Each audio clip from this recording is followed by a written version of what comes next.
Welcome, everybody in this room, to the John Ronnie Show, especially Luke. Luke, today we're going to be starting this episode by eating sandwiches. Now, these are from Alessio's in Jersey City, correct? Yeah. Jersey City.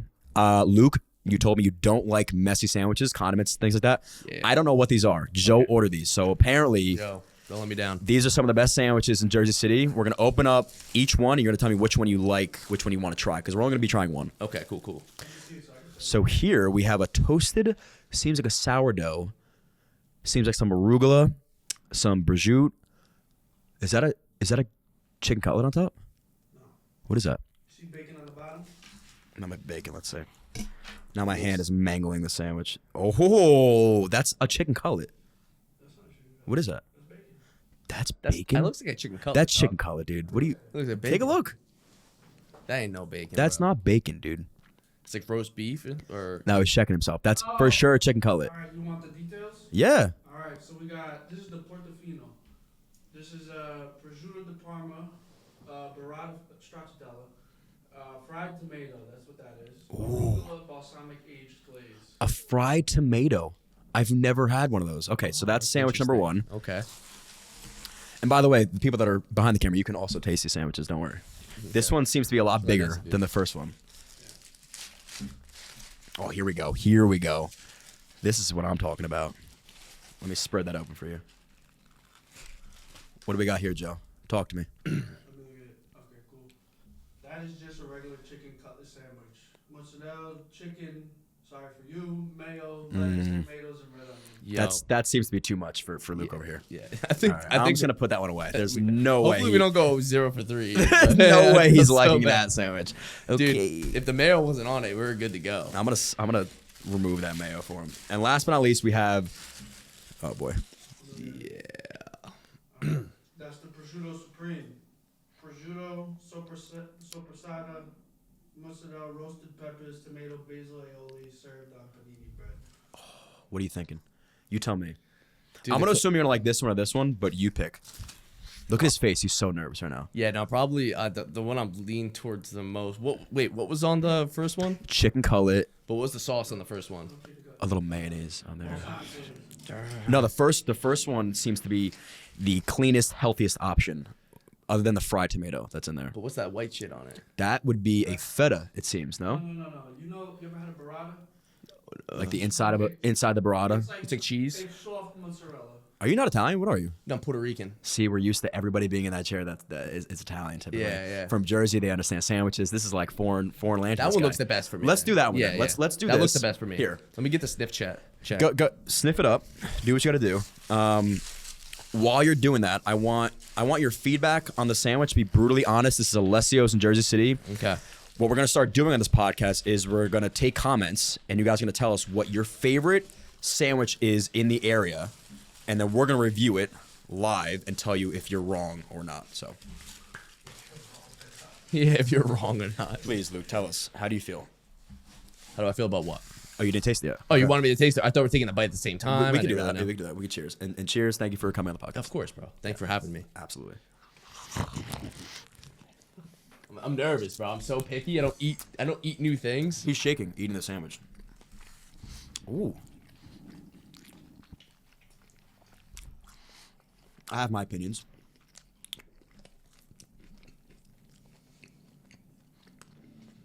Not bad. I think a not bad is a win for this guy over here. No, that's a big win. The fact that he's not throwing up right now is a good sign. What I'll say is that a typical Italian sandwich like this, I think, needs to be on Italian bread. Sourdough is just not doing it for me. It's very thick. It's taking over the sandwich a bit. I think so. I'm tasting a lot of bread. I am tasting a lot of bread. You know what I mean? And fried tomato, I would have preferred that to be either a fried eggplant or a cutlet. Not a bad sandwich quality-wise. I can tell everything in here seems to be premium ingredients, but would I get this again? No.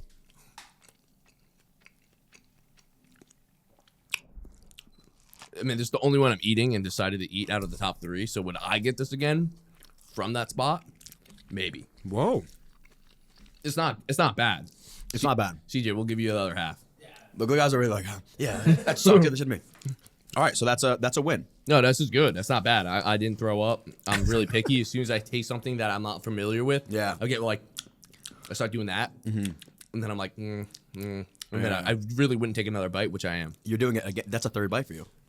Yeah, I think so. Awesome. Yeah, I love that, man. Did we finish the whole sandwich or no? Dude, you We're keep just it doing rolling, a man. review. Absolutely. You could eat up. I don't want you stopping eating if you're hungry. You want water?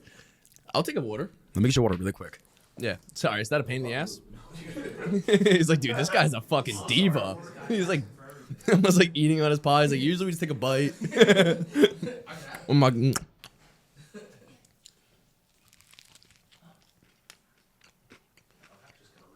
The fried tomato gives you a little extra flavor though, because of the fried oily batter. It's like an unhealthy thing, but it tastes good though. I like my fried shit. Yeah, you know what? It's funny. I was nervous about the fried tomato in there, and I happen to like it a lot. I don't love tomatoes, but I do in fact love fried tomatoes. Mm-hmm. I mean, I think I'd like fried shit too. So After this, after the second bite, it's even better than my first bite. wow. Yeah, I would definitely get that again from that spot. Cool. All It's right. actually interesting. Very cool. You can fit. What was that one called? Portofino. Portofino from Alessio's in Jersey City is Luke approved. Luke, again, thank you for coming on, man. I will say I've been following you and watching your content for maybe 2 years now. I mean, I know you've been making content for like 8 years. I went through your YouTube page, and the first thing I always do on any creator, I'm like, what was their last or oldest video they've ever done? Yeah. And yours was like 8 years ago when you were like 19. Yep. Doing like a motivational gym time in your basement, and it's like how far you've came from there. And I would assume what happened was like during COVID and quarantine, whatever, you just had to like find something to do. But one of your first videos that I saw was just like your gym skits. Yeah. And the first time I saw it, I was like, oh, that's funny. You know, that went viral, but like I'm sure I'll never see this guy again. Right. And then did it again, and I was like, oh, that's also funny. And then you kept doing it over and over again. I remember I was with Gavin at the time, and I'm like, dude, this kid's blowing up. Like, who is he, and why is all his content going viral? And he's like, and this was at the time where like Gavin and I were doing stuff together, like filming. Yeah. And he's like, we got to do more stuff like that. And I'm like, nah, dude, that's a flash in the pan. And here you are today, man, absolutely crushing it. So Thanks, man. but what you said before stands out. You're more than just like a musclehead. You look great, but you have a cool personality. Thank you. So it's cool to see the journey, but I want to hear for the audience where you started and I guess reasons why. Well, I mean, it all just stemmed from the gym. I always loved to work out and stuff like that ever since like high school days, you know. But I grew up with a dad that was always into the gym. So like I grew up and we had a basement gym, and then we eventually moved that up to the garage when I got a little bit older. And then all through my teens, I would just like bench with my dad. I never had like an actual regiment, like actual like workout split. But I just love the gym, man. I love like Dragon Ball Z. Always want to look like Goku. So I was always motivated to look jacked and be strong at the same time. And then high school rolled around. That's probably when I picked up my first like GoPro with my boys. It's just that, you know, just lifting at like the local retro fitness. And we were like, oh, we're going to make a YouTube channel. We're like following, we're seeing like people blow up, and the fitness industry kind of just started on social media. And that never really went anywhere. No one was really like locked in on like making this Your real. buddies are saying. My buddies in high school. Who were some of the people you were watching at the time? So this would be, I got you. This would be like probably Christian Guzman, Bradley Martin before Bradley Martin's strict fitness. Yes, When he was just doing like different workouts and giving advice on this and that. He's an OG. Rich Piana. Dude, it's so funny because again, we're around the same age, so our like who we looked up to are probably pretty similar. I'll never forget Bradley Martin's video. It's just like him outside, and he's talking about his dad and like his motivation. Yeah. Did you see that one? Dude, I feel like we are feeling like the same video. It's like outside of his house, like Exactly. on a patio maybe or something like And that. I never knew like his story, Yeah. and I don't feel like anybody else really shared their stories. And you just see this jacked up dude online. You probably assume they're just on a bunch of steroids and they're fake. Right. And then you look at this guy and he's being super genuine and vulnerable. And you're like, wow, that spoke to me. And since then, I mean, I was probably like 18 years old at the time. 10 years later, I'm like, wow, I'm still following along with this journey because I was so invested from early on. Yep. And I think a lot of guys kind of lose that, where all they're trying to do is chase virality nowadays and hop on the biggest trend and use the coolest audio, and you're going to be forgotten about if all you're doing is hopping onto one trend or another. Exactly. You got to show some personality. You got to let the people hear your voice, understand like who this person is. And they were like, oh, dude, I can totally see myself being cool with him. Yeah. That's basically what you want, like, I mean, that helps. It helps with obviously like the community, you know, rather than just followers alone. Like, yeah, you can gain a lot of followers, but do they really fuck with you, or they just like followed you because you had a really funny viral. Yeah, skit yeah, that, yeah. you know, So your buddies when you were younger weren't as devoted to the pages you were. but not necessarily. I mean, this was before TikTok, before Reels. I was in high school still. I graduated 2016. So it was really just YouTube if you wanted to like actually build like a following, right? Like get your subscribers up. And we had a little page, but we never really took it too serious. We filmed a few videos, never really went anywhere. It was like 2 of the 4 of us, like, you know, kind of just brushed it off really early in. And then it was just me and my boy. Then I ended up picking up and moving to South Carolina right after high school because of like family stuff. It was kind of abrupt. So with that happening, I kind of was like, damn, like I just left all my friends. Did you have to move or you decided to move? I kind of had to move. I didn't have money. I was just out of high school, Yes, you know, and I couldn't afford a crib, and I didn't even know if I wanted to do college, which I ultimately didn't really do. I tried it out for a little bit, but I was like, this is just not me. And then in South Carolina, I was like, screw it. Like I'm already like isolated from all my friends that like, you know, are probably slowing me down because I'm like, you know, that internal like judgment, you know, you're just like afraid of what other people think. So I was like, screw it. I'm going to make a YouTube video, a YouTube page. Because my little brother, who's just as into the gym as me pretty much, got me into like just YouTubers in general, not just fitness, but like guys like Roman Atwood, like I was referring to earlier, like a big vlogger. He was a prankster and shit like that. And I just thought it was so cool, like YouTube in general, you know? So I was like, dude, like I'm consuming so much, why don't I make my own? So that's where it stemmed from. And then when I moved to South Carolina, like I said, my dad was really into the gym. So he took whatever gym equipment we had from Jersey to South Carolina. We had a big garage. We still do, but I don't live there anymore. And we had like we have a pretty decent sized like garage gym, which also came in clutch during the COVID time. Sure. Yeah, you know, yeah. so I never had to stop, and I was just filming. I was like, all right, I'm just gonna make a YouTube video every day, because that's what Roman Atwood was doing. Because Right. it was like an everyday thing. So I filmed like a quick day in a life kind of thing, or just like what I was eating, what I was taking for pre. But I really just loved making edits. Like I enjoyed like the editing process and like putting cool music over like the drops, and like that's what was cool back then. Right. You know, like if you ever watch like Christian Guzman's old videos, you would see like the edits were huge. Like if you had a really good edit and a really, really good editor and videographer, and you can make all this like cinematic, like you can make the gym look cinematic and super cool and whatever, and have cool transitions. Like that was what was hot back then. I think what is hot is normally what is not seen. So back in the day, that was rare. Yeah. And then you flip it, and now it's a little bit easier to edit, and it's easier to find editors. So that's less rare. But what is more rare, like you mentioned before, is having a personality. Yeah. So you got guys like, what's the big jacked up dude that everybody follows? You know him. There's a bunch of The big jacked up the dudes. long hair. You know him. Who? Who? Champ. No, he has no. no hair. I know the guy. What's the white dude? He just competed for the first time.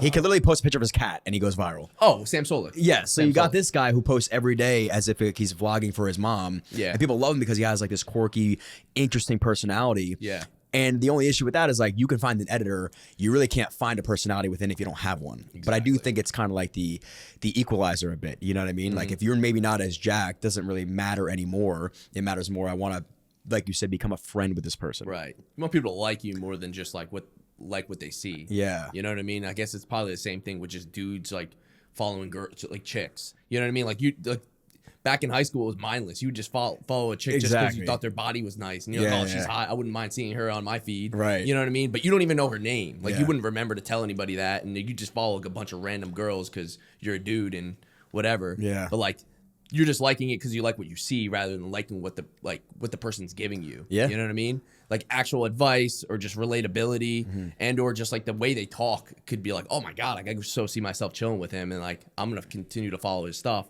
And you know, you give more background. You give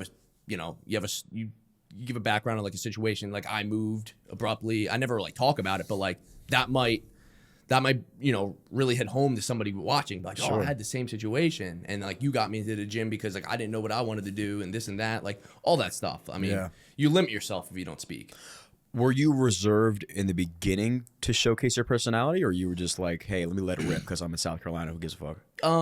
I mean, it's an adjustment, just getting used to being on camera all the time, right? You don't know what you want to show. You don't know if it's like cool. Like maybe I cut out like stutters if I was like I had like a talking point and I was like stuttering a bunch or couldn't get my thoughts straight. I don't think I really nailed it back then, like showcasing my personality and like what I'm about and stuff like that. But back then, I didn't really know better. I was still learning. Sure. All these different things, and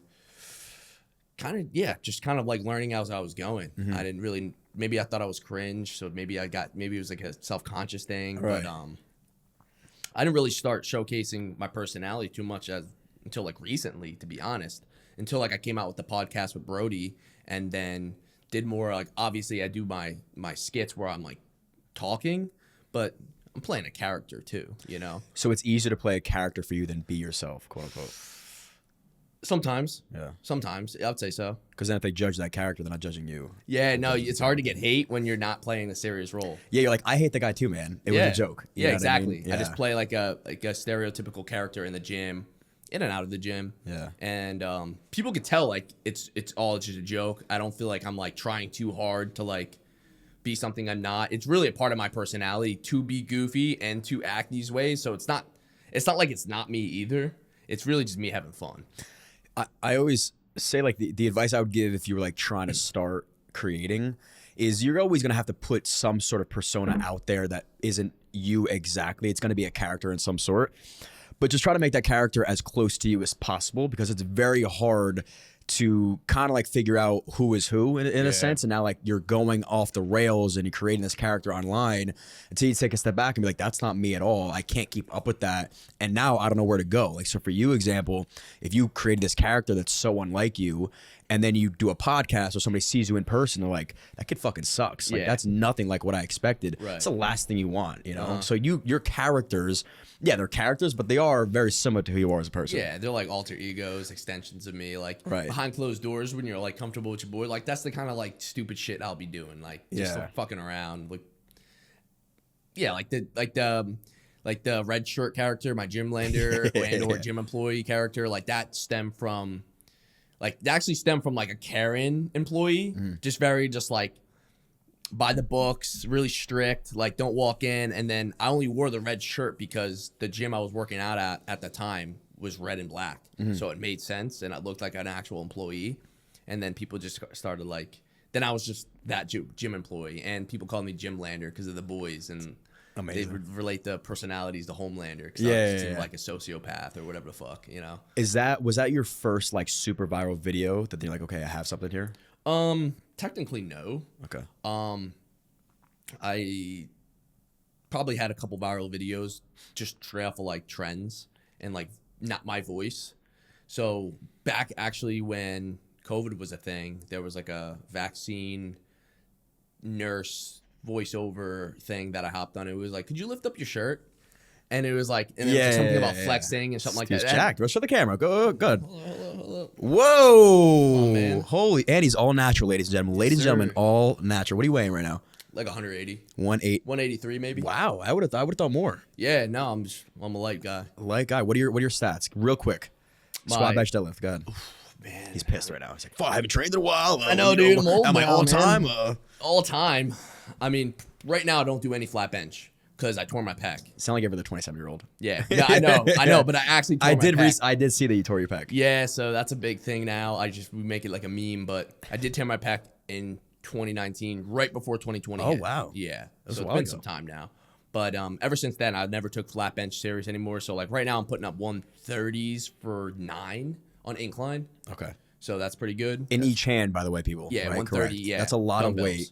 Yeah, for 9. I'm struggling to get that 10th rep, but I just got my strength kind of back up to where I want, because with traveling and stuff like that, I depleted myself, and I also went on a mini cut because I was in Miami, and it's a You whole sound like a different very thing. typical gym goer now. Yeah, First of all, he yeah. said 9. He gave me the exact number, and then he followed up with every reason why it's not 10 yet. Yeah. I love that, Nah, I man. just gotta back up the reason. You're like, just so you all know, I stubbed my toe, Yeah, I and I've stubbed been my traveling. toe. I'm not hydrated right now. Yeah, that's me. No, 100% to the T. I gotta make sure y'all know I would have that 10 rep if the stars were aligned. I'm waiting for that day that you post the 130s for 10 video. Hell yeah, man. All right, cool. So bench, deadlift, and squat. Anything? My best actual flat bench was 375. Woo. And it wasn't a clean rep. I probably lifted my ass and shit like that. I like to keep it real. This was before pec tear. And then squat, the best I ever did was probably like 565, I think. Wow. Low bar, knee sleeves, squat shoes, wrist wraps, the whole 9. Balls to the wall, 565, I think. And deadlift 635. Holy shit. Or 615 I did for 2 one time. That's legit. So that was probably my best. So you're in there. Yeah, I'm not doing squats and deadlifts like that anymore. Just because like I'm not trying to hurt my back. Because I've had like injuries in my back before, like lower back like tweaks and shit. Yeah.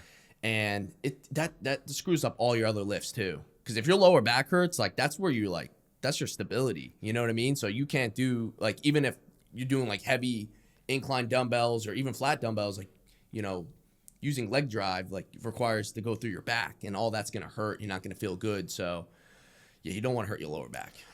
Well, anatomically, it's unfortunate that the human body is built where you put one of the weakest muscles in the body smushed between two of the strongest, right? You got your legs and the glutes especially, and you got your upper mid back, and you got this lower back that people neglect a lot of the times. They're overextending how much they can really lift as far as like their pull downs or their squats or whatever. And then you have like this weak, kind of link, and it happens almost, I would say for me, every 3 months. Something tweaks and I'm like, my lower back is killing me. Fuck. And then you're out. It's less about the gym. It's more about your life. Like you're walking around, like you got a stick up your ass and you hate everything. And yeah, I get that pain. And then it just like goes away. Yeah, no, it does fade away after like some good rest and when you take it easy in the gym for a while. Yeah, but you also lose some gains a little bit along the way. Not gains, but maybe some strength gains. Yeah. If you're not going as hard. How serious are you with your diet typically? Not serious. Not serious? Not serious. Really? No, honestly, just my whole thing is like I'm just a gym bro. Like I take the actual lifting serious. I'm just consistent. I go in, I don't screw around. I'm not like, yapping for 5 minutes in between sets, letting my pump fade, getting it again, just bullshitting. Like I go in, I always foam roll, my headphones go on. I could have pulled up to the gym with my friends, but I'm not talking to them like really 90% of the time until my workout's like 90% complete. So you're locked in when you're there. No, I love lifting. Yeah, that's it. Like I'll always lift for the rest of my life as long as I could. You genuinely enjoy weightlifting when you're in the gym? Yes. Really? Yes. I feel like that's pretty rare. Yeah, I think it is pretty rare, to be honest. What do you enjoy about it? The feeling, man. I like to feel strong. I like to put up weight. I like the feeling of the pump. I love looking like, different. You don't look like your pump ever throughout like a normal day until you have that pump post workout, and that just feels great. You feel like the man. You know? And I just love the sweat. It just feels good. Like I've been working out for so long. It's pretty much just who I am at this point because I started so young that if I don't lift for no reason, it's weird. Like that, and that makes my day better, like 90% of the time as well. Like I have the worst day in the world and really not want to lift, and it could be leg day, but I'll get it. I'll still pull up. I'll still get it done, and every single time never fails. I feel a little better, no matter what. Do you think that's a mindset that you could gain or lose for people that maybe don't enjoy the gym as much as you do? What the discipline? Like just the enjoyment of it, right? Because I think that, like we said, is pretty rare. But I would assume for somebody out there that's like, I just can't stand the gym. There's got to be something they can do to at least achieve a percentage of what you feel. Like satisfaction wise? Yeah. Well, I always tell people like, yo, like, what should I do? I want to get into the gym. I just don't know what to do. I'm like, dude, honestly, like I'll be live on like TikTok or something like that, just like chatting with people, answering questions. And I get that question a lot. I'm like, honestly, physical activity is the best thing you could do. Obviously, you want to stay in shape. It's good for you. It's good for longevity. It's good for when you get older. So I'm like, dude, just go into the gym. It doesn't got to be weightlifting. I mean, it doesn't have to be like powerlifting, bodybuilding style. It could be yoga. It could be Pilates. It could be, you can go to the gym and be a kickboxer, and that's great cardio and stuff like that. And I'm like, dude, just find something you like, and just start doing that every day. And then eventually be like, all right, like I got pretty good at this. Like, let me try this. Then they start doing that. And then they're like, oh, now you're working out. Now you have like two things that you're into that's like driving you to go to the gym. And like, that's better than nothing. And I always say like something's better than nothing, obviously, right? Like, especially when you're working on your body, working on yourself. Like it doesn't have to be, strict bicep curls, squeezing at the top. Everyone I think gets like overwhelmed with this like idea that they need to be on a strict regimen. They need to have their workout split written out for them. It needs to be done, like written correctly, the sets and reps and all this stuff. I'm like, it doesn't have to be that serious. Yeah. If you're going in, you're taking the sets hard, like taking the sets serious, and you're consistent, and you're pushing yourself, you're gonna get results. You know what I mean? It's not that serious. Like I really don't believe so. Like especially obviously if you want to be a bodybuilder, you're gonna eventually want to train like a bodybuilder because that's different. But like just to get into the gym and to feel better and to better your life, better yourself, just find shit you like doing. You don't got to do what everyone else is doing. Yeah. You know what I mean? I think we talked about it before. Like there should be an enjoyment. It's not that serious, right? Like Right. you should enjoy the process of, it is one of those things that's a pretty good parallel to life. If you just keep doing it over and over again, progressively, you will get better. It may not be as fast as you want or in the ways you want it to, but you will get better in some sense or another. And then you look back and in a year or so, you're like, oh wow, I have made a ton of progress. And now it's just part of your routine. Like it's an anchor to the day. Yes. And if you want to look a certain way, you could either complain about it and not do anything, or you could do something and see the results. And that's a really good feeling of like, you're not owed anything in life and you're only owed what you work for. And now, oh my God, I did this thing and now I look and feel better. So for the people out there, you don't have to be a bodybuilder to necessarily enjoy the process of going to the gym. Right. That's overwhelming too. You never stepped into the gym and you're just looking at this like big piece of paper of like everything you need to get done and eat and the calories it's a all lot. broken It's a lot. down and the macro. I would be like, nah, fuck this. This is too much work. You know what I mean? Like that honestly, I still don't want to do that. And I've been lifting for 11 years. Yeah. You know what I mean? It's just not my style and I can get away with it. I know that like, it's not for everyone where they can just loosely have like, a rough idea what they're consuming in a day and they can get away with that. I know that's not the case for everyone because my grandpa was a lifter. My dad was a lifter. So like I definitely got some good genes. I'm not like ignorant about that. Like I know that, if most people ate what I ate throughout the day, they probably wouldn't have like visible abs. But I mean, even still, like if you're hitting your protein and you're, paying attention to your calories, like you don't gotta you don't have to be that cut. Like you don't really got to be weighing everything by the gram. Like, that stuff's like, it's like, damn, I forgot my scale and now I'm all thrown off. It's like, bro, you don't want that extra stress. Again, unless you're going to step on stage and you want to perform and you're really competitive, like, that stuff all makes all the sense in the world. But if you're just trying to get in better shape and like build some muscle, get some tone, like, just, try to get your protein in body weight roughly, probably a little more. Make sure you're not eating like over maintenance calories because then you're probably going to put on a little bit of fat. Right. But if you're in the gym and you're training hard, you're hitting some cardio at the end, like your body's going to change. Have you done a show? No. Do you want to? No. Never. I've had no desire. I'm not getting any younger, but like I've had no desire, bro. Yeah. Because I've never ever actually been on a strict diet and I've never ever like done like a real cut either. Like my version of a cut is like eating less today. Eating a little less or just picking better, leaner foods. Yeah. That's it. It's such a silly sport. When you take a step back, if you're not in the space, you look at it, it's like, why? Why are you over? I mean, and kudos, like you said, if you find a passion, you enjoy the process. I would never fault anybody for doing anything. Nope. But you just sacrifice so much life. Like, why? I don't get it. But again, if you're in the, I don't mean to disrespect anybody, but it's like a weird. I don't know, outside looking in, you're taking something that's supposed to be healthy and good for you, and now you're making it unhealthy for you physically and mentally. In a way, yeah. You're killing your mental because you're depleting your body, and you're not on enough calories, and the people that still look good while doing it is because they're enhanced. Right. Otherwise, like, there's natural ways to do it, but your cut is, like, dragged out and extended because, like, if you want to cut properly while being natural and not lose every ounce of muscle that you gained over the last 3 years, you're going to have to, like, really slow cut that and be on, like, I don't know, whatever week prep versus people that are juicing up the ass, got all these drugs that help them up, help them out, back them up. It's like, it's probably a little bit different and probably a lot better of a feeling too. Cause your test levels don't really get messed up with cause you're pinning yourself.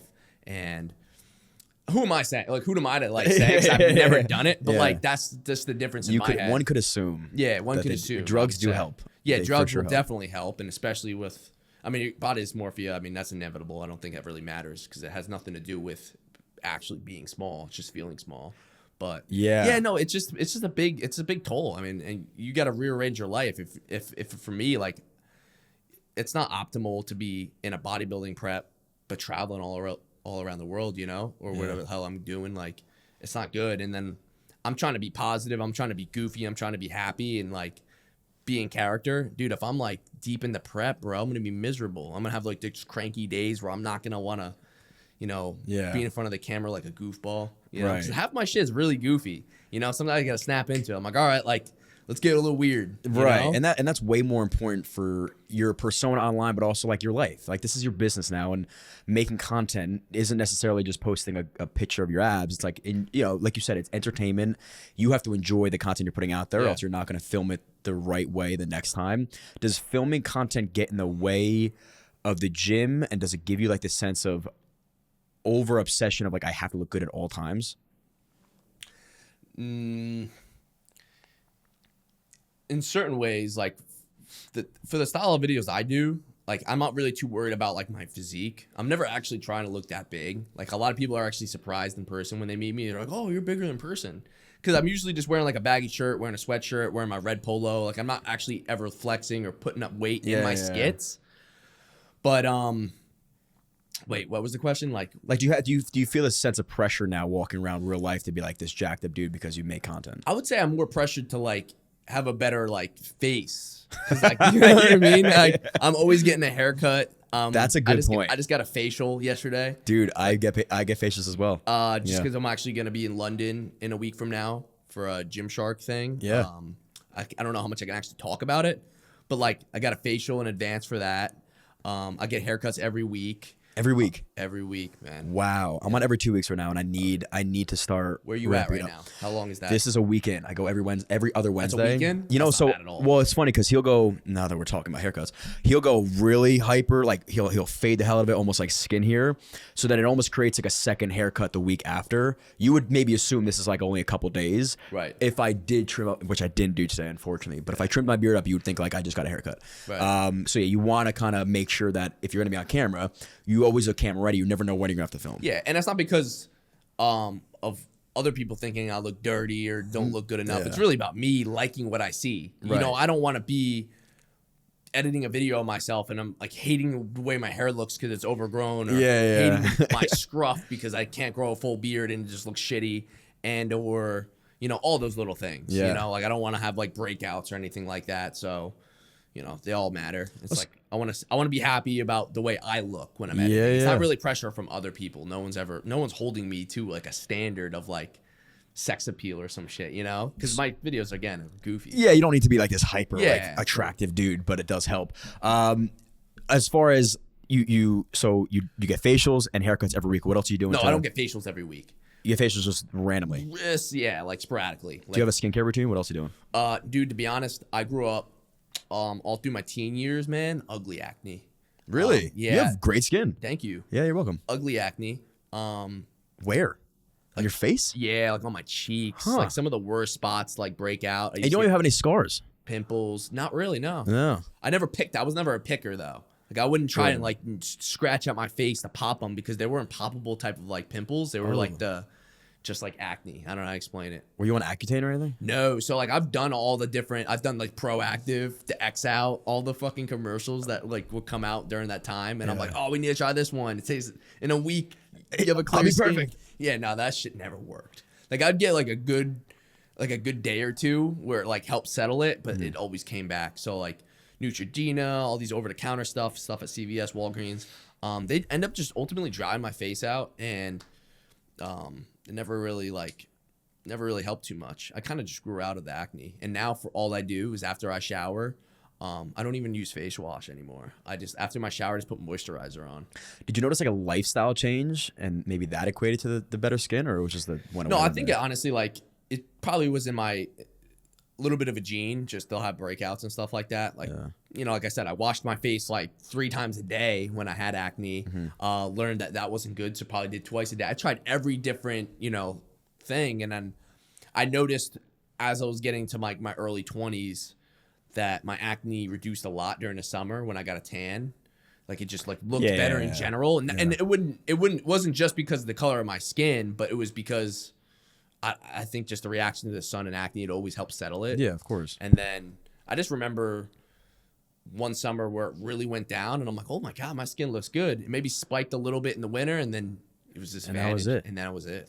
I wonder if it has to do with you were hyper obsessed with it, and then you kind of like let it go because you started to see some glimpse of hope. You know what I mean? A lot of people over obsess over acne or weight gain, or cortisol levels are skyrocketing, or whatever their issues are seem to be magnified when they almost try to fix, they overfix. You know what I mean? Now they're trying 2 and 3 different things, and they. I just read a study about autoimmunity, and a lot of it stems from stress-induced things, and you can almost like pinpoint the time of your life when you started noticing symptoms, and then the hyper obsession of those symptoms seem to just keep the cycle moving until one day you're just like letting go of that fear and anxiety, and then now you don't have any problems with your skin. Yeah, No, it could very much be it. I definitely had phases where I was like hyper fixated on it. Yeah.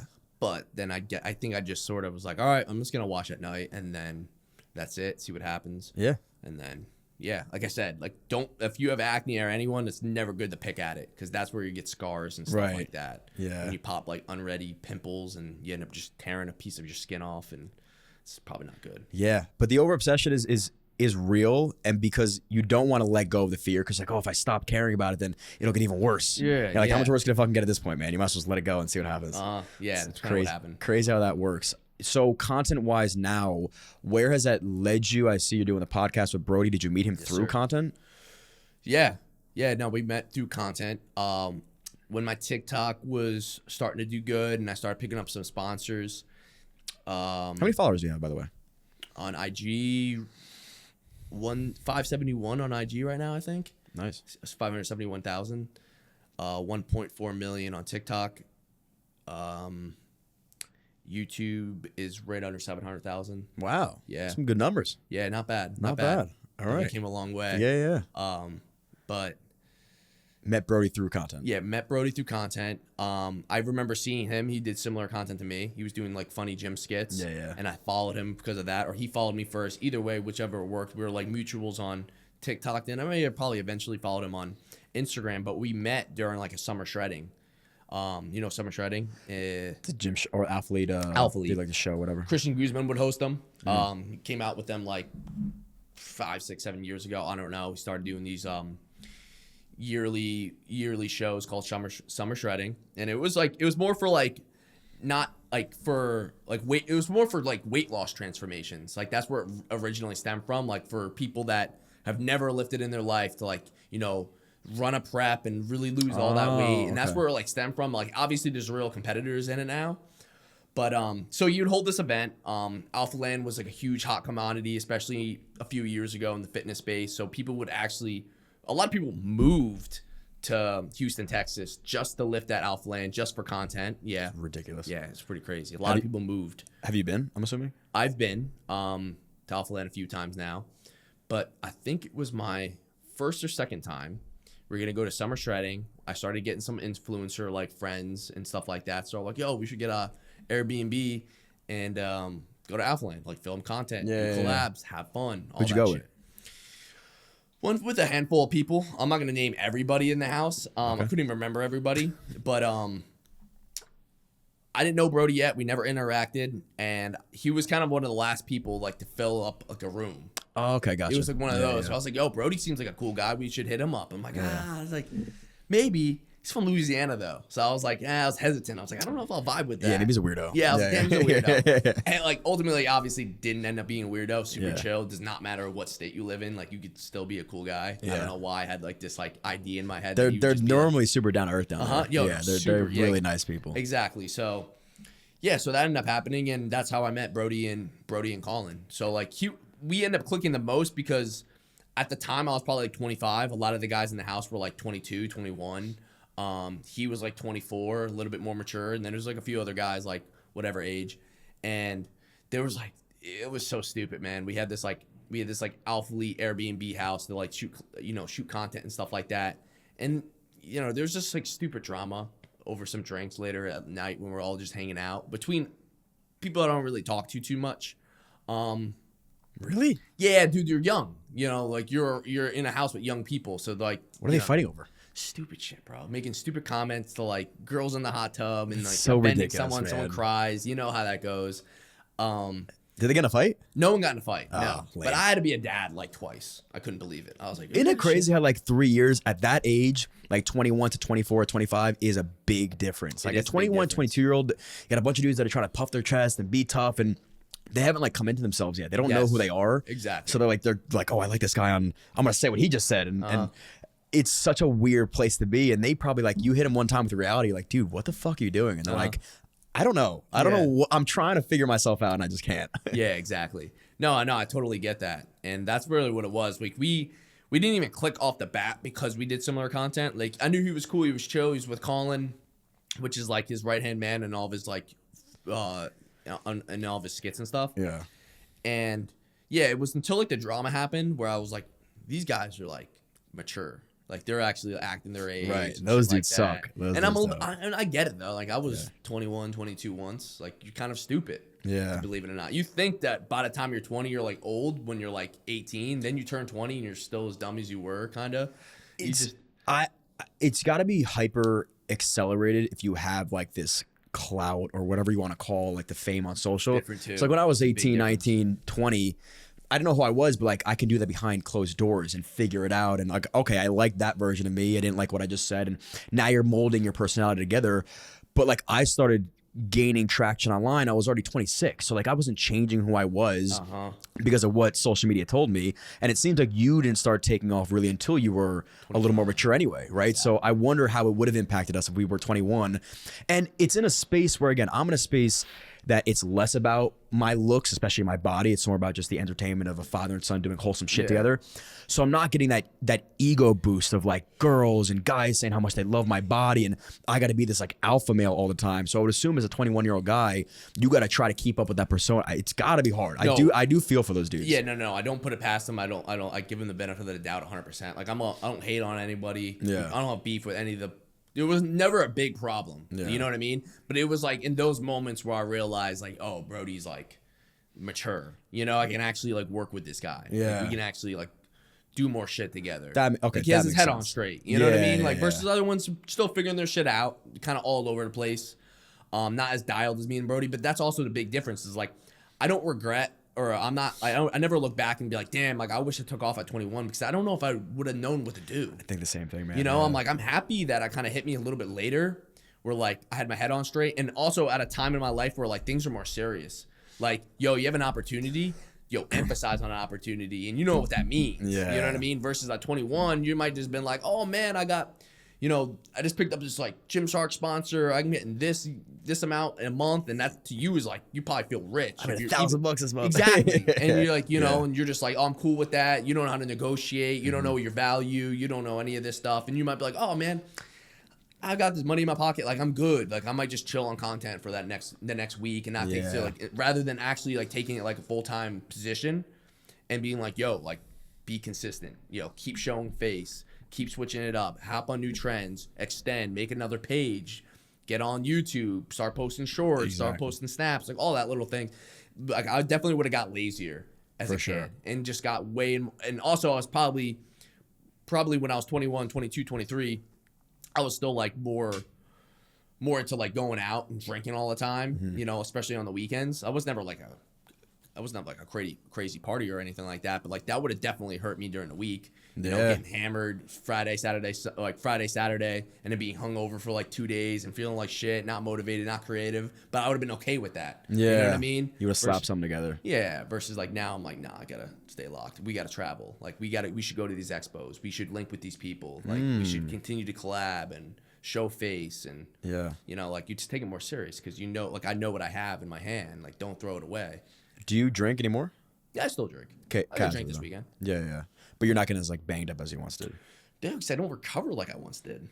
Nope. You know what I mean? You really fucking don't. It's crazy because you want to like ignore that fact and pretend it doesn't exist until like you really wake up on a Sunday and you're like, I can't think straight, dude. I don't know what this feeling is of like disassociation, but I don't like it. And I'm going to keep going through the motions. And then Monday, I don't care how much sleep I get. I'm waking up Monday and I'm like, something still feels off. Yeah, because you had that whole day where you just dragged ass. So you're like, because you were anxious and that, and because you were obviously with the alcohol, it like dehydrates you. You wake up, you're anxious, and you just wasted a whole Sunday. Yeah. So what happens is you wake up on Monday, and you're in your head, you're like playing catch up. Exactly. You missed feel the like you're whole day. behind, so the anxiety spikes again, and you almost have like a second hangover. Yeah. And then, so like hangovers are like 2 days long now. Yeah, So you need it's to- more of a mental hangover now. I know, than a it physical is. one. I can get over the physical shit. Yeah. I take a supplement called I'm gonna give you a free shout out right here, Wu-Tak. It's called Super Bonsai.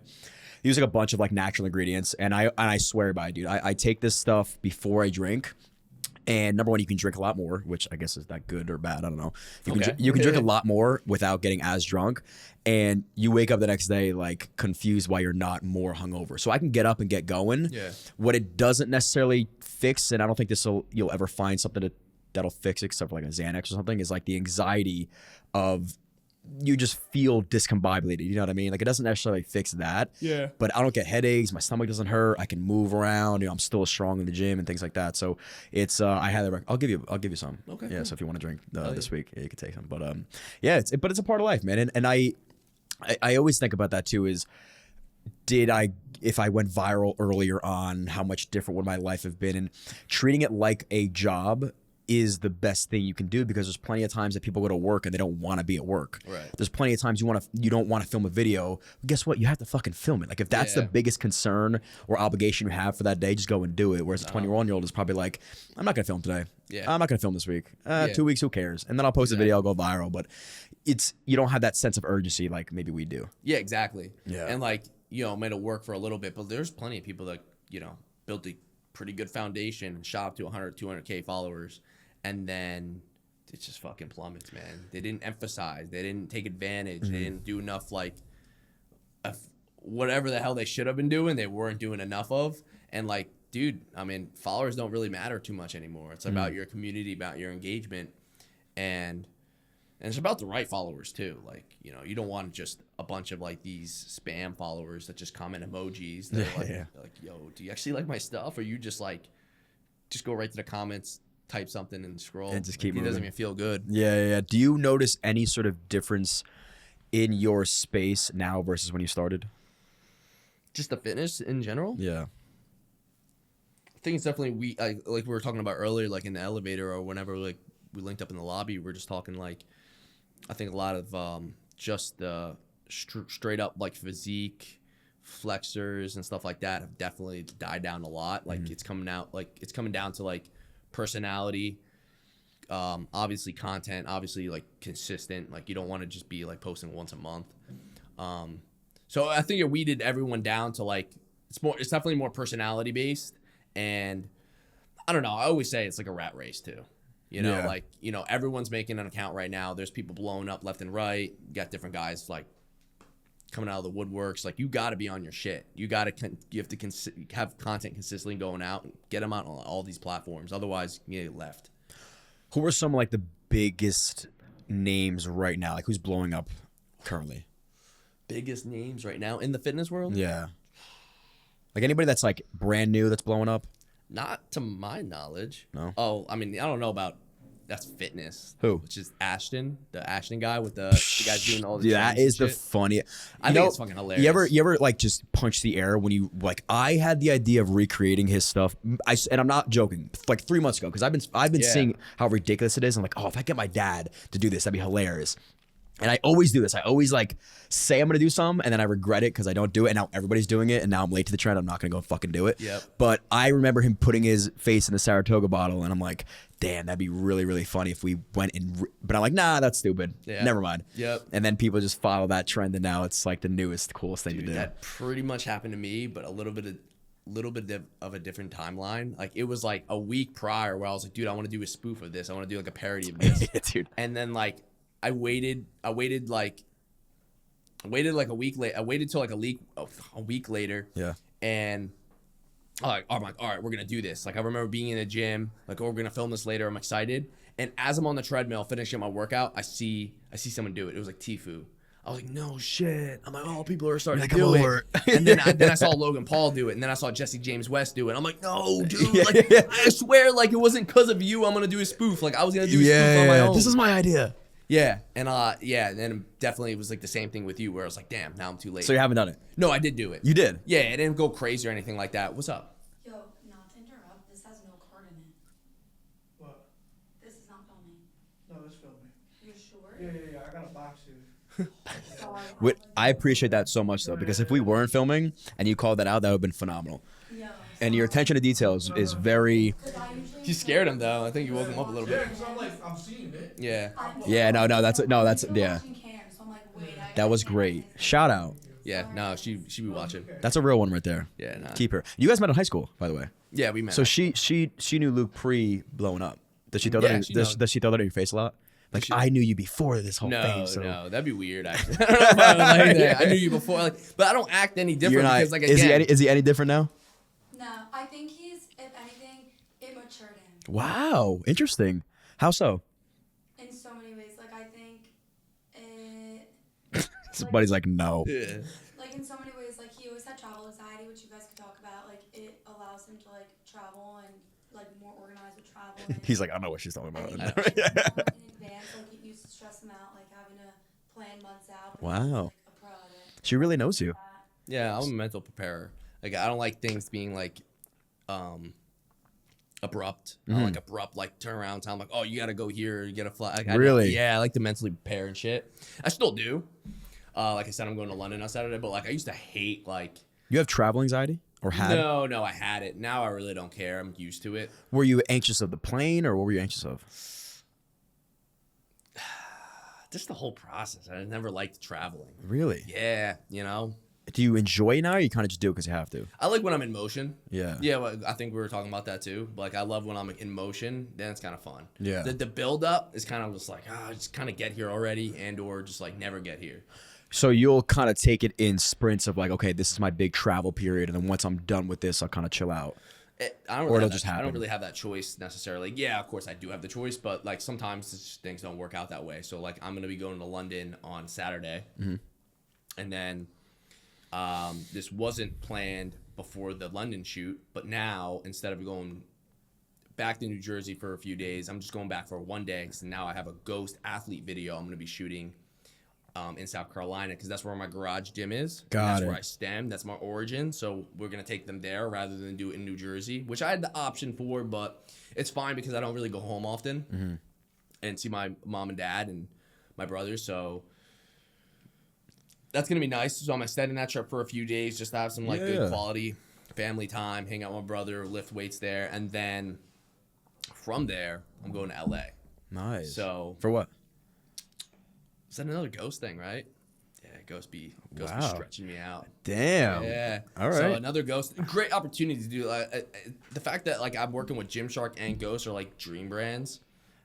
So like I'm not complaining, man. Every time we're doing stuff, like I'm doing stuff with them, it's fun. Yeah, like imagine you told your 19-year-old self, like, yo, you're gonna be working with brands like Ghost and Gymshark. It's fucking crazy, to be honest with you. I think that's a question that always fucks me up because like you really can't, unless you wrote it down, you can't put yourself back in those shoes, unfortunately. Right. Because if you could, it would put life in a really good perspective of like, you get caught up in the motion and you sometimes don't even care because you're kind of annoyed you got to go travel. Right. But like if you told 19-year-old Lou, like, hey man, at 27, you're going to be working with the biggest apparel company in the fitness community ever. Right. You'd be like, no way. I don't believe Right. this for making a silly TikTok. Like this is Yeah. ridiculous. Uh-huh. So sometimes you have to force yourself to take a step back and be like, how cool is my life from outside perspective, you know? Yeah. No, I do that plenty of time. I always try to remind myself of that all the time when I can, whenever, especially when I'm like, you know, just down on myself about whatever the hell, probably not a good valid reason, but everyone has the things, man. And obviously everyone's reasons for feeling the way they feel just stems from, you know, what they're used to, you know? So it all feels the same at the end of the day. It's just different circumstances. Yeah. But, no, it's fucking sick. You know, it's fucking sick in What- like the grand scheme of things. You know like, what's- I'm well aware of that. Yeah, and I think people want to share that with you. You know, I was always afraid and felt embarrassed because I didn't want to brag and come across like this douchebag that has it all, and I'm gonna keep talking about it. Yeah. But then you realize like you're robbing the people that care about you from enjoyment. Like they want to be able to rejoice with you. And I remember when I met Dana White for the first time, and like by no means is this a flex, but I was like, I walked in, and at this time I wouldn't tell anybody anything. Like if you asked me what I was doing that day, it could have been the coolest thing in the world, and I'd be like, I got this thing coming up. Yeah. You know, whatever. I remember he walked us into like his whole office, and he did a tour of his old gym. It was phenomenal. I looked in his room, and the things that were on the wall, I couldn't even fathom. And I'm like, this is so cool. And he looked at me, he was like, this is really fucking cool, isn't it? I'm like, yeah, man. And from that day on, I realized he was so excited to show me what he had, not from a place of let me brag, Yeah. from a place of appreciation that like, this is all I have, and let's celebrate it together. And you should feel the same way too. You got people around you that like, yo, how cool is this life that I'm living? Yeah. You can tell the difference between somebody that says it, that wants to shove it in your face, versus somebody that just wants to share it with you. Yeah. And that's a cool feeling, you know, and that's what keeps him motivated to keep doing this cool shit. Right. You know. Now Dana White, I mean, he didn't have like immediate success with UFC, man. Like if you No. ever heard his story, it's like a really good story. So Yeah. I'm sure he's well aware of like where he's at, and he's like, he's not like blinded by like I don't know, like this. Or he's not like the stereotypical like super rich CEO of like a huge corporation or whatever the hell that may be. But nah, that's sick, dude. I always say, like, if you were to give us $500 million, that's how he is. Like, he's just a dude that worked really, really hard, built something from zero, and now has all this money and all this fame, and doesn't forget kind of where he came from and who he is and what got him there. Yep. And I think that's why he continues to have so much support from the people outside, because he treats them so well. Like, the fact that he did a podcast with me, I'm like, dude, I just started the page, you know? Like, and I remember sitting down, and I was nervous because he had to like go do the weigh-ins, like, and literally as soon as we were done. Pressure. And I'm like, I know, you know, we don't have a lot of time. He's like, we got all the time in the world. He's like, that's mine. I was like, yeah. I was like, that's because like his assistants were like, 30 minutes, that's it. And Dana sat down. And he was like, dude, let's just have a good time. And I'm like, that's really cool. So helps make you relax too. You know, what I mean? If you was like, you know, if you was like, all right, let's go. Like, how the hell are you gonna respond mentally to that? You know, it's only gonna stress you out. Like, that's really nice of him to, like, you know, be a super chill guy and like take the pressure off. He indirectly. So did it end up going longer than 30 minutes? Yeah, we went like an hour, and then we went to like the weigh-ins, went to the fight. So, so the other thing he taught me too, indirectly, is his communication skills were on point. So we ended up like grabbing each other's numbers and whatever. I would text him. I swear to God, within 30 seconds he'd answer. Like he would answer with a text or a voice note, and I'm like, who am I to leave people on red or take 3 days to respond? Like that's such a poor way to communicate. And I think it does like display a little bit of lack of respect towards people. And if you start seeing it like that, you'll answer a lot quicker. Yeah. You know, if it's somebody you don't want to talk to, give them the respect to be like, hey, I can't talk right now or something. Don't leave them on red for 3 days. Be like, dude, everybody's always like, I know you're really busy, but this and that. I'm like, first of all, I'm not that busy. Right. Don't give me that excuse since I'm not. And now if I see a text, I try to answer immediately. And I just like little things you pick up on from people that are like hyper successful, you know. Now it goes a long way, and I apologize for making you wait. No. I know what he's doing. I know what he was doing. I didn't even notice it, dude. That's so funny. That is a lot like me to do it, to throw it in your face. But no, I didn't even think twice about that one. Yeah. Because I do it all the time, and I'm like, why am I just forgetting to answer a text? Sometimes I just feel like I don't know.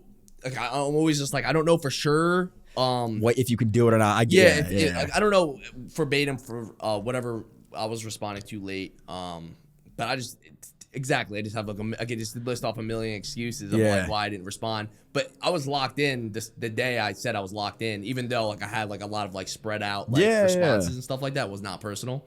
And I didn't take it like that. And I also was confused on like who I was messaging, if I'm being honest. I thought it was low key your dad. 60-year-old dude is like, yo. I was like, honestly, he wouldn't give a shit if I answered back right now. He doesn't care.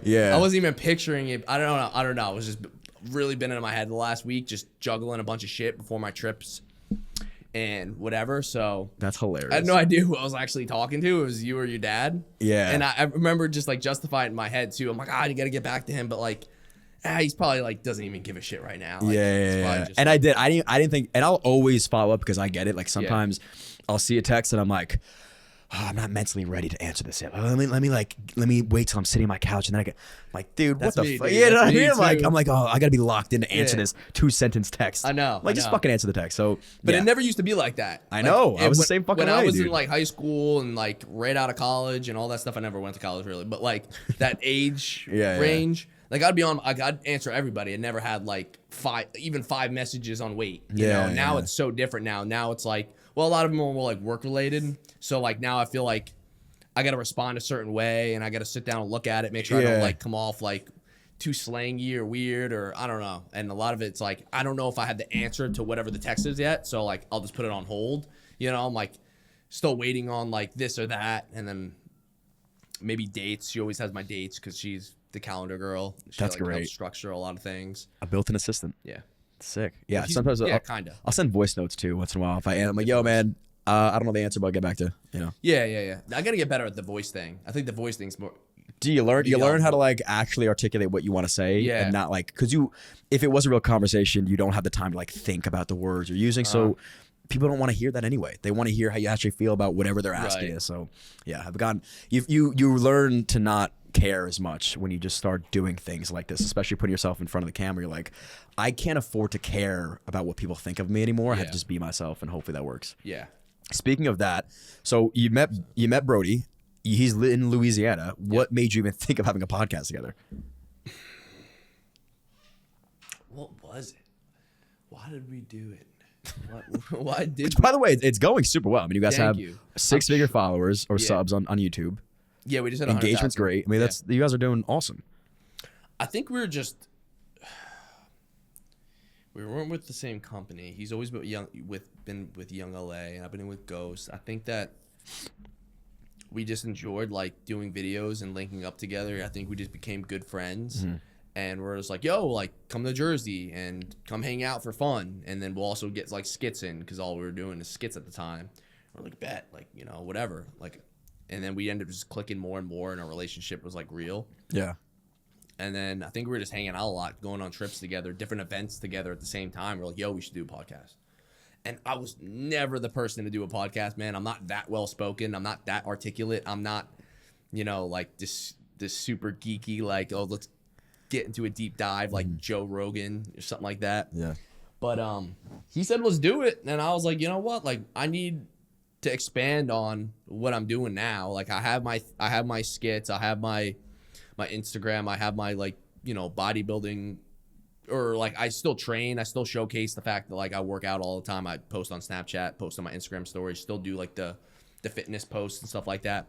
But like I need something else too. Like, let's not just be in this one bubble. Let's do something together, and it also helps each other too, because like if I don't know, I mean, it's just like, you got two, you're almost like building a team, you know what I mean? That's right. Stronger reinforcement just for like each other to have one another, like backing each other up and, having each other in each other's skits and videos, because it just shows to more faces and just pushes our names out more and more, and that's ultimately what you want.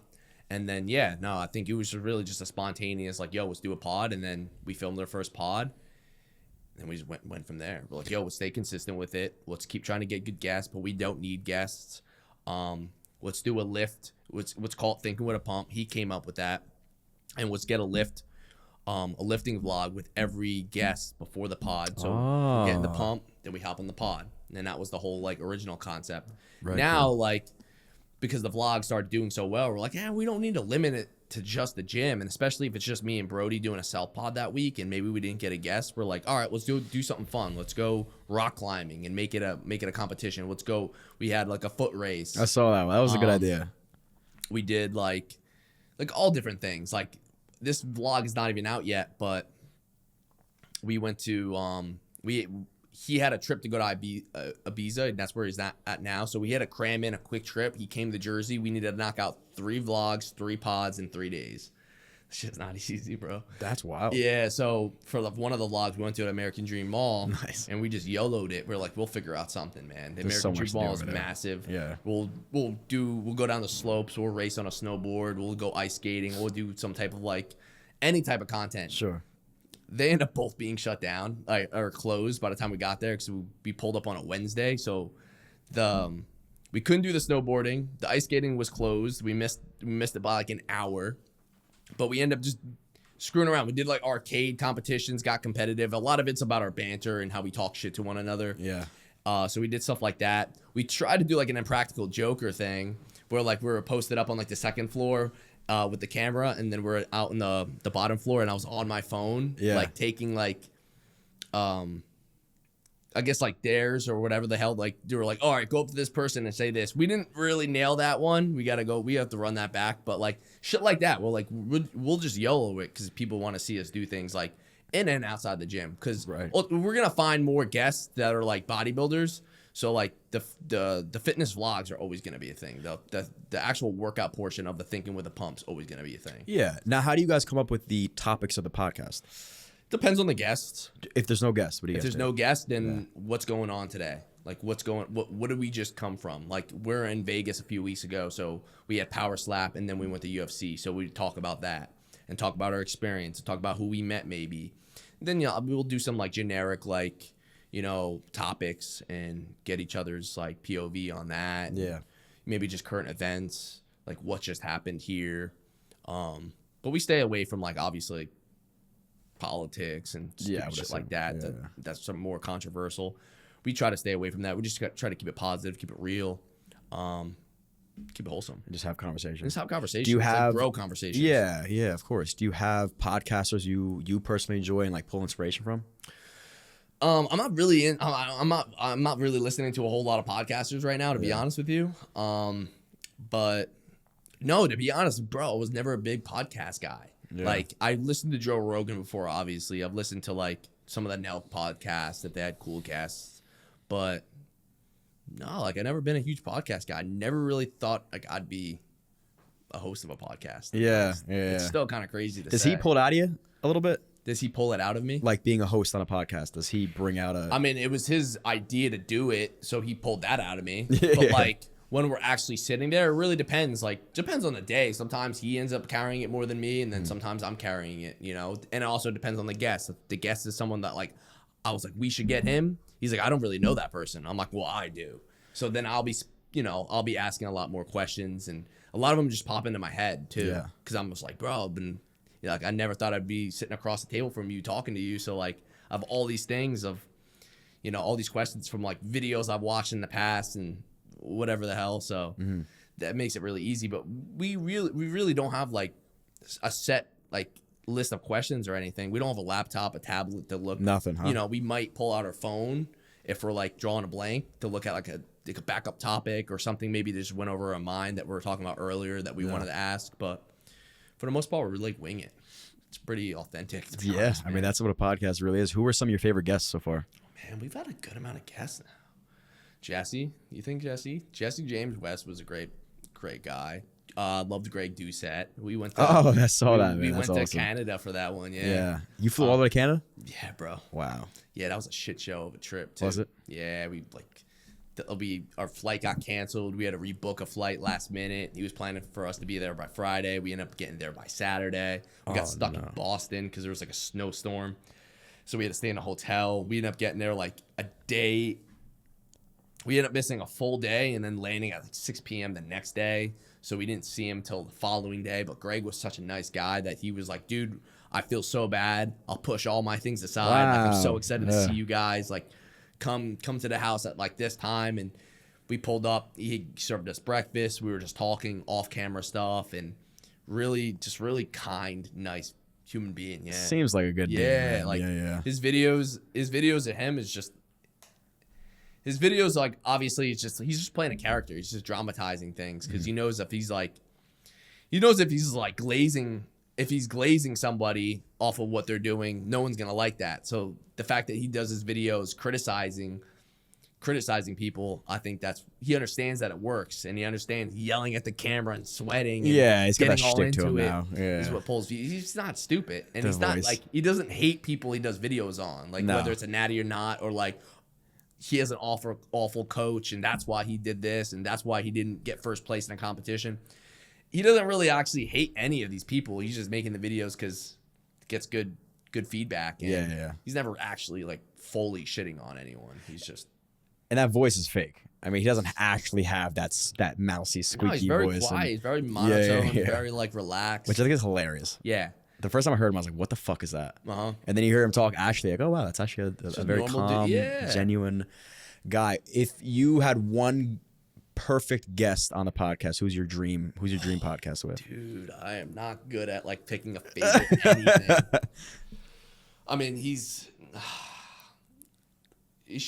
wording to me Rich Piana, but he's obviously not around anymore. But that would have been super sick. That would have been incredible. I always loved watching his videos. He was just like naturally funny. The way he would do shit, the way he would set up on his kitchen table. Everything was like every one of his YouTube videos were 50 minutes long, uncut, and he'd do the same thing every day. He'd be like, good fucking morning. And he'd have his supplements, and it'd be like dark in his house, and he had his shirt off, and he'd literally not even cut where he's taking all, like every supplement, like just all raw clips, and he was just himself. He never like pretended to be anyone he wasn't, and I like that. His memes are pretty hilarious now. Yeah. Rest in peace, Rich. Yeah, so none of like the new age. I mean, you probably get to pretty much any fitness influencer now, no?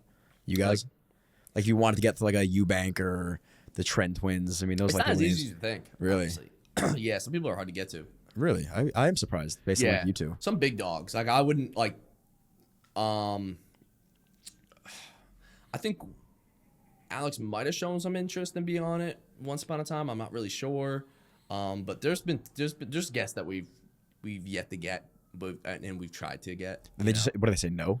Sometimes. Really? Not like straight to our face. Maybe we try to go through people because we don't have their contact, but like they'll just be like they're not interested or. That's so interesting to me. I can't imagine like reaching out to and success is like irrelevant, but like if you have your shit together and I enjoy you guys as hosts, like why would I say no?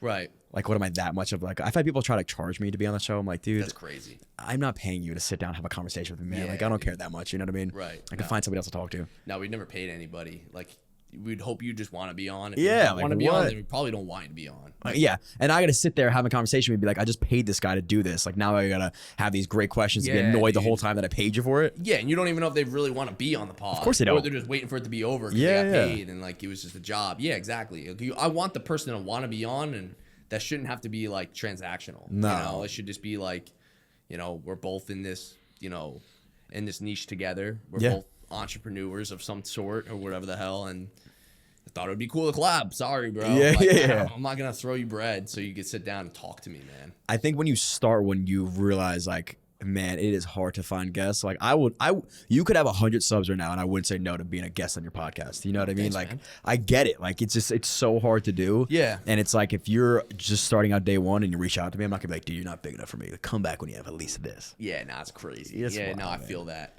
And a lot of guests fall through too. That happens though. Yeah. And I don't take it personal either. No. Like I get it, bro. Like I Yeah. get it, especially because we're always. Because obviously me and Brodie are separate. He lives in Louisiana. I live in New Jersey. Sometimes, I go to Louisiana to do like self pods and or just get Colin on the vlog, which is his boy. He films all of his videos with like the Yeah. big bulks, dude. Yeah. And then sometimes he comes to Jersey, and Jersey's more of like a hot spot because there is other influencers, whether they're fitness or not, in the surrounding area. Are there a lot of fitness people in Jersey? There's a decent amount. Yeah. I mean, David Lade lives in New Jersey. We haven't got him on the pod, but he's one of our targets. Down the line. Yeah. Has he answered yet?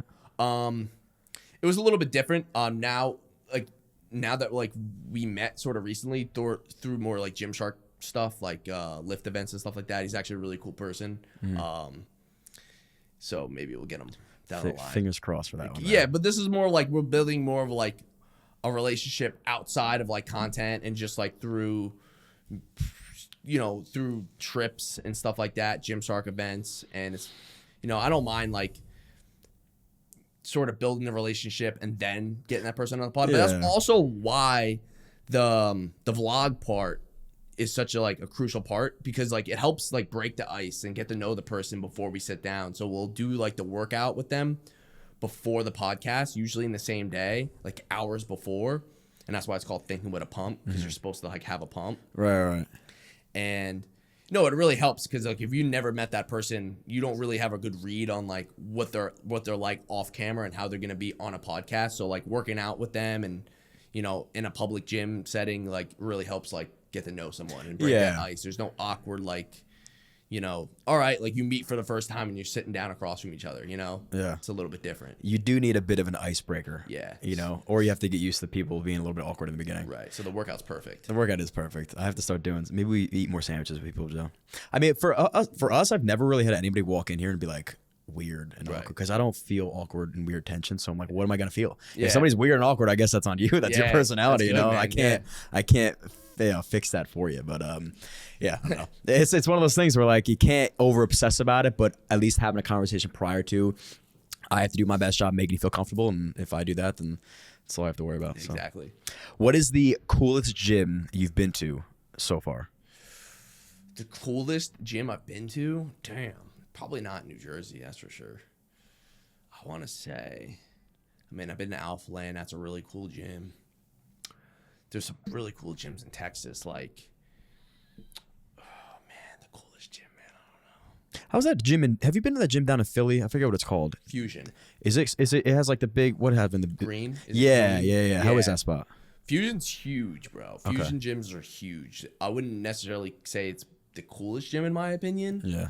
It's a little overwhelming because of how big it is. Yeah. You don't need a gym to be that big. Because if you're at the squat rack on the other side and you have to walk all the way to the locker room, that's a pain in the ass, man. You might Oh, lose it's that your big. pump. Yeah. Yeah, bro. Like I like gyms that are like more compact, where like if you, I don't know, not everything is like super far from. But I'm also like, I'm like strictly a weightlifter, so I don't like need a. I'm never gonna be like. I don't know. Like I'm never gonna need a gym that has a pool and has a basketball hoop. I'm not gonna really participate in any of that. You're not an Equinox guy. You Yeah, don't need all that. exactly. I don't need all that. I just need dumbbells and like a few machines And like a bench. and a treadmill for like post cardio. I don't really want to be walking everywhere. Yeah, in like yeah. a quarter mile just to get to the upper body machines because the gym is so elaborate and big and like that's cool and everything, but like it's too much for me. Have you been to Dragon's Lair in Vegas? Dragon's Lair is a really nice gym. Really cool gym. Actually, I'm glad you picked that up. It's probably one of the coolest gyms I've been to. I felt the same way because of the people that were there too. Like a bunch of like really jacked up dudes, like they're serious versus walking to a regular commercial gym. You're like, nobody even wants to live around here. I mean, that's what that's what I shoot for. You know, like I film my skits at Retro. That's separate than the gym I work out from, and the gym, like the powerhouse I lift at, is like a lot more serious lifters. Good. You know, and I like that because I don't want people, I don't know, dilly dallying and looking distracted and not taking their workout serious because like, you know. That's the energy you're around, you know, and versus like people at Retro, like they'll probably have tripods up with their phone and landscape watching a Netflix. Yeah. You know, I'm like, dude, that's not motivated. That's not where you want to be. I don't want to see you be doing that. No. You know? Have you been to Attilas in Egg Harbor? Yes. That place is huge. That place is sick. But I like that gym. Yeah, that's a really nice gym. It's pretty much weightlifting stuff, you know. So, Everything's there. And again, the people there are pretty serious. They're competitive. Yeah. What's the new gym that just came out? Like they're like over gaudy with like the golden dumbbells. They have like the 200-pound dumbbells. I think they're around here. I forget what the name of the gym is. Like a bit of like line structures or sculptures in the front. Oh. Yeah, I forgot what it's called. Maybe it's around here. I think so. Is it It's a lair. Is it a lair? Something like that. Yeah. It's like not Dragon's Lair. That's the one in Vegas, but it's Lifter's Lair, maybe. Maybe something like that. Something like that. Yeah. No. Are you looking it up? Let's see. Please hold. Ben just did a video there, and I forgot the name of it. It's hold on, it's gonna find it in 1 second. You ever been to Bev Francis in Long Island? No, I haven't. That you have to go to. That's a really like it's so small. Yeah. You know Sadiq? You ever hear the guy Sadiq? He's a I can say it. What? Oh. what? No, it's funny that you said that because there's actually like I have a really cool like thing coming up about Bev Francis' gym. Oh really? I don't know if I could say it though. I mean you When can. is this coming out? Oh really? We have no other episodes? Leave right now, man. Why? When you post this? All I'll say for now is that like Animal Paradise is the name of it. Yes, that's it. Whoa. Animal Paradise. Animal yeah, Paradise. it looks. I've never heard of it. Where is it? Close. An hour. Yeah. We'll all go. Maybe that's where we'll do our video. That'd be sick. All right, we'll Yeah, do fuck that. yeah, A dude. nice chest day or something. I don't want to do Yeah. legs with you. No, I don't want to do legs. All right, No, good. bro. Yeah, fuck I'm that. All right, good, cool, man. cool. I'm past my leg phase. All so, right, like, sick. Keep it minimal, but you could say it. Yeah, I'm gonna keep it minimal, but Bev Francis is like the original, like old school gym. I'm gonna be doing something pretty cool, like hosting something through Gymshark. Okay. Like, in a few weeks, month, something like that. May 30th. May 30th. Yeah. All right. Well, So this mark episode your calendars, will be. guys. Yeah. There's gonna be something cool happening May 30th at Bev Francis' gym. Pull up. I was about to say, do I get the invite? Yes, of course you do. Yeah, Fuck bro. yeah. All Yeah, right. pop up, man. May 31st. May I'm writing that 31st. shit down. Yeah. I am there. If you had some advice to give to a new fitness creator today, what would it be?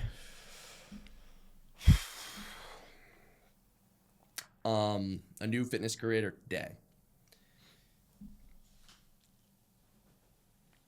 I mean, I say this to everybody that asks me that same question, like in person, whenever I'm meeting people, like at expos and whatever, because that's a very common question. It's just be yourself, man. You know, make content that's authentic to you. Make content that you enjoy making, because if you enjoy making it, you'll make it often.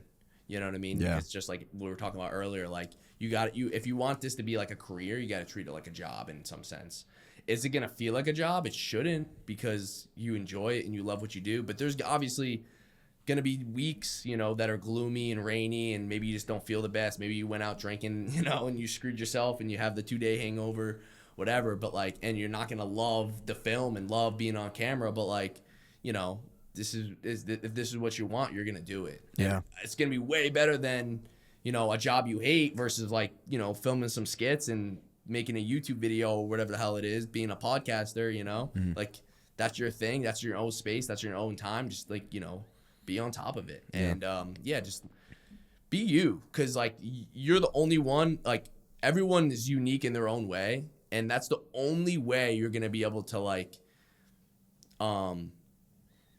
that's the only way you're gonna be able to like separate yourself from everybody else, is if you just be your true authentic self. Because if you're trying to be like Shizzy or be like Sam Solik, you're never really gonna get too far, because there's already Shizzy and there's already Sam Solik, and you can never be them. You can only be your best self, and that best self could be, your best self is amazing. It's its own thing, and no one's ever seen that, because you're only you. You know what I mean? So in this to like how big social media got, I mean, everyone's on it. You know, there's no copying and pasting anymore, really. Like, it could work, but you want the longevity, right? So I'd say like, and you want it to last, and you want to enjoy it. So I think that's the best advice I could really give. It's good advice. There's only one you. There's only one you.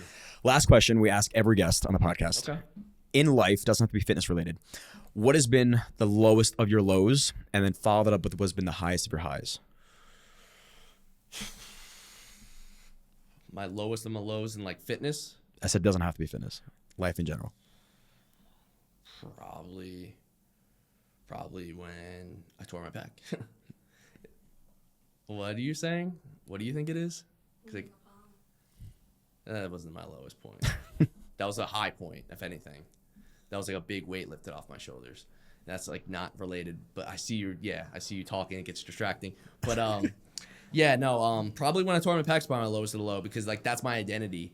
My identity was always lifting and having a buff physique and just being a built person, because that's all I did ever was like lift weights. That was my thing. I never really played a lot of sports in high school. I never was a scholar either. But I was like, I was Luke, the swole guy. Like, he's the guy in the gym. Oh, Luke works out. That's who I am. That's who I was. That's who I want to be. And when I tore my pec and I had to go under surgery, I lost hella gains. I wasn't able to lift for like the first time in my entire life. I never broke any bones growing up and had any like major setbacks. And this was this was being in 2020, it's 2025, 5 years ago. Like, so I was like 21, 22. So yeah, no, it was weird, because I was like, damn, man. I was like, what's my purpose anymore? Like I thought this was going to be me, and now I'm like losing all my gains. I'm losing size, losing motivation, but I'll still film a YouTube video. So there's a YouTube video out there where I'm like, we're going to have a big ass comeback. And I like immediately went right back into working out. So I had a sling on, and I was doing legs every day. I needed that for my mental more than my physical. It wasn't like I needed my legs to be jacked. It was more like I need that sweat. I need that grind. I need to feel something. And that was what got me through all the mental shit of like tearing my pec and not being able to train and not having my right arm. I had no mobility. It just felt weird. I've never had to like go through any injury. So I would say that was like probably the lowest point. And I still had no direction. I didn't really have like a bunch of income coming in from anything I was doing, like a little bit, like keep me afloat, like kept me alive, and it was motivating. And it wasn't about that either. Like honestly, like I just loved inspiring people. I loved getting comments where it's like, you got me into the gym, or like you made my day better, man. Like I wasn't gonna work out today, but I watched your video, it popped up on my feed, and now I'm in the gym right now. Like that's all I wanted to be in. Like that's all I ever wanted to do. It's just like make people feel better and motivate people to get themselves to do something healthy and better for themselves and better themselves. And that's what gives me the most fulfillment. Yeah. And like now it's, sort of transitioned into more like funny stuff, but like, it's awesome that like people find motivation from that still. Yeah. A lot of people are like, you made the gym seem like more of a comfortable place. Like when I watch your skits, you make me laugh, and it shows that like nobody's really paying attention to what you're doing, because you're doing it at a live gym. You're not doing it like when the gym's closed at a private space. I do it when there's people working out, and I show that like it's not a scary place. Like it's, you can have fun, like stay out of people's ways, like, respect, people's space, and like, don't try to put strangers on camera, but like, dude, you can have some fun. Like I'm filming skits, man. And like, it's not that serious. It's not that serious. Yeah. At the end of it all. So. All right. What about the highs of your highs? Highs of my highs, man. I mean, probably just, it's probably like a blend of like, becoming a Gymshark athlete and getting like these dream sponsors, and like, you know, traveling and meeting people that I, at one point in my life, watched on a YouTube screen for so long and never thought I'd interact with them and like be cool and all these different, just like all these different things, like getting Christian Guzman on my podcast, getting Max Tuning on my podcast. So like those are two guys that I watched like religiously at one point in my life, and how life came kind of full circle where I looked up all these people, but now I'm meeting them and on like a different level and in a different way. It's like, it's super cool, man. I've always loved like the social media space. I loved Twitch streamers. I loved YouTube. I've always been into gaming, lifting, vloggers. Like I always loved that shit. Like there was a point in my life where the only thing I consumed was YouTube. I didn't watch like Netflix and TV shows. Like I was like, I'll just watch YouTube. YouTube's lit, man. You can watch anything on YouTube. Yeah. You know what I mean? Get any type of content, car content. I like cars and shit. So, you know, I just loved it. Like I liked competitive eaters too. Like I watched Matt Stoney and Furious Pete once upon a time. Yeah. Eric the Electric still makes videos. I don't know if you know any of these dudes, but like, dude, I have a lot of interest. Like obviously, like I watch all different types of people on YouTube and shit like that. So it's really cool to like be a YouTuber now and have came this far. Yeah. You know?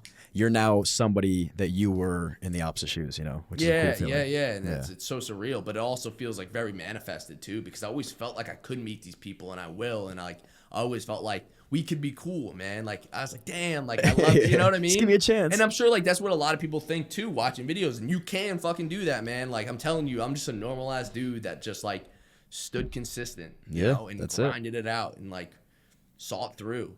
And dude, I posted hundreds of videos, edited hundreds of videos for YouTube, and I got nowhere with it. But I didn't just give up. Yeah. And there's plenty of times where it's like, damn, this might not actually happen. And I always like was trying to set myself up to like get to this point. But I was like, you know what? If you never give up, you can't lose. That's exactly it. Yeah. That's the quote that's gotten me this far too. It's like, I was like, if I never give up, like something's got to happen. So I'm just gonna keep posting. That's it, man. That's literally what my mindset was. Yeah. Like I'm just not gonna give up. That's a good message to lead them with. So where can they find you, by the way? What are your ads? It's just Luke Elsman everywhere. TikTok, YouTube, Instagram, just my real name. No stage name, just Luke Elsman. That's it. Yeah, that's it. And then we have a podcast thing with a pump. Okay. So not trying to steal any of you viewers. Dude, I was gonna say, take them. Yeah. With a pump. Me and Brodie Falgo, Brodie Shreds on social medias. We have a podcast we post every week. So you get to see a little bit more of like my real personality rather than my online character personas.